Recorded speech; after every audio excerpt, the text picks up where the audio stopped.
नमस्कार, MP news में आप सभी का बहुत स्वागत है। आपके साथ इस वक्त मैं हूं श्रद्धा बुंदेला।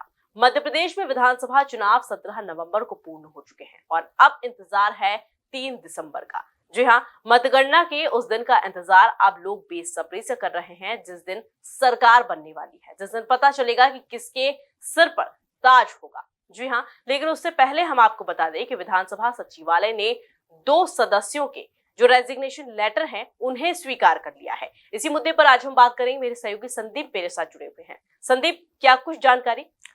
श्रद्धा, मैं आपको बता दूं कि मध्य प्रदेश विधानसभा चुनाव के लिए जो मतदान है वो संपन्न हो चुके हैं और 3 तारीख को मतगणना होगी।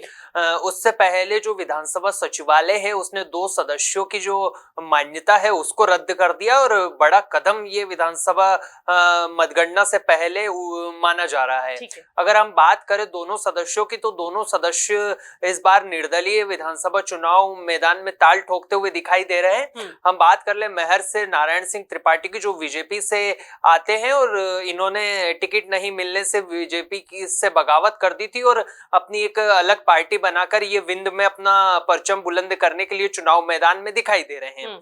वहीं अगर हम बात करें कांग्रेस से, तो कांग्रेस से सचिन बिरला है, जिन्होंने भी हाल ही दिनों में बीजेपी की सदस्यता ग्रहण की थी और कांग्रेस के द्वारा लगातार जो विधानसभा सचिवालय है और विधानसभा के जो अध्यक्ष हैं उनसे ये मांग की जा रही थी कि इनकी सदस्यता खत्म की जाए, लेकिन टेक्निकली इशू के चलते उनकी सदस्यता खत्म नहीं की गई और अब जो विधानसभा सचिवालय है इन्होंने दोनों सदस्यों को लेकर एक बड़ा कदम ये उठाया है और दोनों ही सदस्यों की जो सदस्यता थी उसको विधानसभा सचिवालय ने खत्म कर दिया है। ठीक है संदीप, लेकिन ऐसे समय में रेजिग्नेशन लेटर को स्वीकार किया गया है जब चुनाव हो चुके हैं। क्या लगता है आपको, पार्टी पर इसका कोई फर्क पड़ेगा?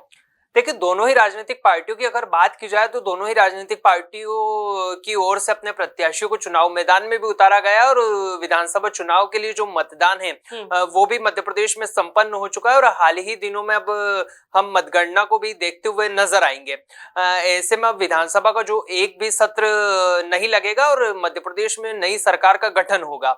ऐसे में अब जो इनका जो इस्तीफा है वो मंजूर किया गया है विधानसभा सचिवालय का, तो इसका असर दोनों ही राजनीतिक पार्टियों के साथ जो सचिवालय है और जो सत्र है उस पर भी हमको पड़ता हुआ दिखाई नहीं देगा। लेकिन ठीक है, अगर संदीप बात करें पार्टियों की, तो अभी फिलहाल में क्या स्थिति नजर आ रही है पार्टियों की? कितना बेसब्री से इंतजार कर रही है पार्टियां 3 दिसंबर का?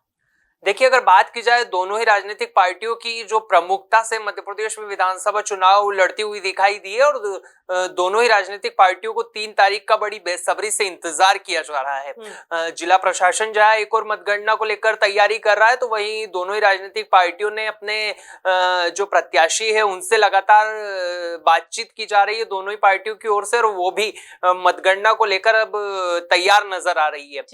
कांग्रेस ने अपने प्रत्याशियों को भोपाल बुलाया है, तो वहीं जो बीजेपी है वो भी बूथ स्तर तक अपने कार्यकर्ताओं को बातचीत कर ट्रेनिंग देकर मतगणना की तैयारी में जुट चुकी है। ठीक है, बहुत शुक्रिया संदीप तमाम जानकारी साझा करने के लिए। एक यहाँ लेते छोटा सा ब्रेक के बाद जल्द हाजिर होंगे। बने रहिए एमपी न्यूज के साथ।